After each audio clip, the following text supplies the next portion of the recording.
ہم دیکھیں اپنی وکلا برادری کو، اگر ہم دیکھیں اپنا جو ہمارا ایک معیار زندگی ہے اس کے مطابق، تو ہم کسی بھی فورس کے، کسی پولیس کے یا کسی بھی چیز کے، ایون لا انفورسمنٹ ایجنسیز کے بھی تابع نہیں ہیں۔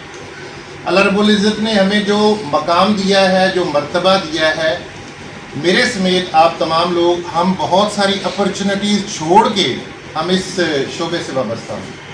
ہم میں سے ہر بندہ اگر چاہتا تو 17+ گریڈ میں جاب کر سکتا تھا، لیکن ہم وہ تمام اپرچونٹیز چھوڑ کے وکالت میں اس لیے آئے کہ یہاں پہ ہمیں بات کرنے کا موقع ملتا ہے، یہاں پہ ہمیں اپنی بات منوانے کا موقع ملتا ہے۔ تو اسی طرح میری کمیونٹی جو ہے اس کو ہمیشہ سے یہ اعزاز حاصل ہے کہ جو بھی ڈکٹیٹر آتے ہیں یا جو بھی لوگ ملکی مفاد کے خلاف جاتے ہیں، ان کو انہوں نے ہمیشہ ایجیٹیٹ کیا اور ان کو ایون وہاں تک پہنچایا کہ جہاں تک وہ اپنی صدارت، یعنی ملکی صدارت کی کرسی بھی انہیں چھوڑنا پڑے۔ تو اس حساب سے میں یہ بتانا چاہوں گا معزز اس اپنے ایوان کو کہ ہمارا شمار ان لوگوں میں ہوتا ہے جو تاریخ لکھنے والے ہیں، ہمارا شمار ان لوگوں میں ہوتا ہے جو قانون بنانے، بیسیکلی ہم قانون دان ہیں۔ اگر قانون بنانے والے اوریجنل جو لوگ، دیکھیں یہ اگر اب ایوان کی ہم بات کریں، مقننہ کی بات کریں، لیجسلیٹو اسمبلیز جو ہیں، ان میں بھی زیادہ تر ہماری کمیونٹی کے لوگ وہاں پر جا کر قانون بناتے ہیں، اور اگر قانون وہاں پہ ہم لوگ نہیں بنا رہے تو وہ بھی قانون ہم سے ہی بنواتے ہیں۔ تو میرا بات کرنے کا مقصد یہ ہے کہ ہم لوگ مضبوط ہیں۔ اب اس مضبوطی کا کچھ ہمارے بھائی یہ محسوس کرتے ہیں کہ یہ مضبوطی کا مقصد یہ ہے کہ ہم افواج پاکستان یا دفاع پاکستان یا ہم اپنے ملکی اداروں کے خلاف بھی چلے جائیں۔ تو میری گزارش سمپل اتنی ہے، میں کسی پولیٹیکل پارٹی کو نہ تو ہٹ کرنا چاہتا ہوں، اور بحیثیت وکیل ہمیں کسی بھی پولیٹیکل پارٹی کو تنقید کا نشانہ نہیں بنانا چاہیے۔ چونکہ آج بہت کم لوگ شامل ہیں، لیکن میں کہتا ہوں کہ یہ بھی کافی ہے اگر ہم تھوڑے لوگ اکٹھے ہوئے۔ تو اسی طرح اگر ہم اپنی سوچ کو ڈیولپ کریں اور یہ سوچیں کہ ملک پاکستان کے ساتھ ہماری خوبصورتی اسی ملک کے ساتھ ہے۔ اب اگر دفاع پاکستان کی بات کریں تو 28 مئی کو ہم ایک جو مناتے ہیں اپنا جو یوم تکبیر مناتے ہیں، تو اس میں یہ ہے کہ پاکستان امت مسلمہ کا لیڈر بنا اور یوم تکبیر پاکستان ناقابل تذکیر بنتا ہے۔ اب اگر ہم ایٹامک پاور ہیں تو آج پوری دنیا میں مسلم امہ کی قیادت پاکستان کر رہا ہے۔ تو اب یہ جو ادارے ہیں، اب اس میں صرف آرمی نہیں ہے، پاکستان آرمی صرف اکیلی نہیں ہے کہ پاکستان کو ناقابل تذکیر بنانے والی، اس میں ہمارے سائنٹسٹ تھے، اس میں ہمارے سیاستدان تھے، اس میں سول سوسائٹی کے لوگ تھے، میڈیا تھا، تمام لوگوں نے مل جل کر پاکستان کو ایک سٹیج پہ لائے۔ اور میری گزارش یہی ہے کہ ہمیں اس چیز کو سوچنا چاہیے، اب اس وقت اگر پوری دنیا میں پاکستان کی رسپیکٹ ہے، عزت ہے، آبرو ہے، تو وہ صرف اس لیے ہے کہ ہمارا سسٹم مضبوط ہے۔ ہم دیکھیں، اب ہم چونکہ الحمدللہ وکلا برادری اس سوسائٹی میں مضبوط ہے، اب تو بہت سارے لوگ بائی چوائس آ رہے ہیں اس شعبے میں، صرف اس لیے کہ ہم طاقتور کمیونٹی ہیں۔ آپ اپنے سراؤنڈنگ میں دیکھیں، میں نے اپنی اس بار میں دیکھا ہے کہ 3-4 لوگ ایسے تھے جن پہ میں نے مختلف اوقات میں، مطلب میری ان کے ساتھ کوئی ناراضگی نہیں تھی، وہ لیٹیگیشن میں آئے، بطور ملزم آئے، بعد میں پھر وہ وکیل بنے۔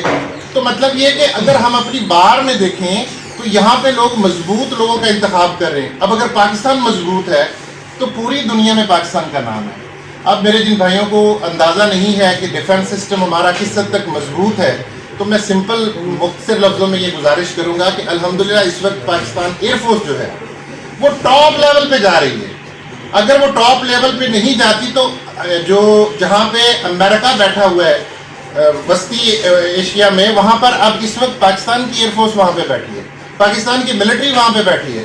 اس حساب سے پوری دنیا میں ڈنکا جو ہے وہ بج رہا ہے پاکستان کا۔ تو بحیثیت پاکستانی ہم سب لوگوں کو اکٹھے ہو کر ایک پلیٹ فارم پر متحد ہو کے اپنی پاکستانیت جو ہے اس کو ثابت کرنا ہوگا۔ باقی رہ گئی ہماری ایفیلیشن، میری الگ جماعت کے ساتھ ایفیلیشن ہے، باقی بھائیوں کی الگ جماعت کے ساتھ ایفیلیشن ہے۔ بطور پاکستانی ہمیں سیاسی جو معاملات ہیں ان کو پیچھے رکھ کے اپنے وطن کے دفاع کے لیے، اپنے وطن کی حفاظت کے لیے ہم سب لوگوں کو مل کے کھڑا ہونا چاہیے۔ تو میری گزارش یہ ہے، ہمبل سبمیشن کروں گا جو میری لیڈرشپ ہے ان سے بھی، کہ اس طرح کے مواقع جو ہیں ان کو ہمیں چھوڑنا نہیں چاہیے۔ جو بھی کوئی موقع ہوتا ہے ہماری بار کا ایک اجلاس ہو، اس میں سب لوگوں کو اظہار خیال کا موقع ملے، ہمیں ایک دوسرے سے بات چیت کا موقع ملے، ہم اپنا اپنا پوائنٹ آف ویو جو ہے وہ ریکارڈ کروا سکیں۔ اس لیے آخر پہ دعا گو ہوں اپنی اس بار اپنے بھائیوں کے لیے، اپنی لیڈرشپ کے لیے۔ اس کو کچھ لوگ یہ تنقید کا نشانہ بنا رہے تھے کہ جی آپ یہ ملٹری کی جو کوئی آپ کے پریشر ہے، لیڈرشپ کے اوپر پریشر، ایسا کچھ بھی نہیں ہے۔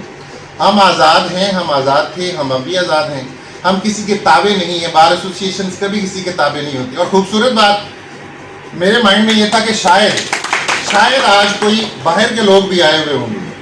ایک چھوٹا سا مثال دیتا ہوں کہ تانلے والا میں مجھے 10 سال ہو گئے، اس سے پہلے فیصل آباد میں پریکٹس کرتا تھا۔ تو ایک ہماری حلف برداری کی تقریب تھی، اس میں پینٹ کوٹ ٹائی پہن کے میں بھی آ رہا تھا کہ میرے لیڈرشپ کی جو ہے ان کی آج تقریب ہے۔ تو جب میں یہاں پہنچا گیٹ پہ تو پتہ چلا کہ ضلع ناظم میرے خیال شاید زاہد نذیر صاحب تھے، وہ مہمان خصوصی ہیں۔ تو یقین مانیے میں وہاں سے واپس چلا گیا۔ میں نے کہا مان لیا کہ وہ ضلع کا ناظم ہے لیکن وہ ہمارا لیڈر نہیں ہے۔ اس جگہ پہ اگر کوئی ریٹائرڈ جج ہوتا، کوئی ہمارا بزرگ وکیل ہوتا، ہمارے کوئی جسٹس ہوتے یا ہمارے ڈسٹرکٹ لیول کے کوئی جوڈیشل آفیسر ہوتے تو پھر تو ضرور۔ اس لیے ہم کسی کے تابع نہیں ہیں۔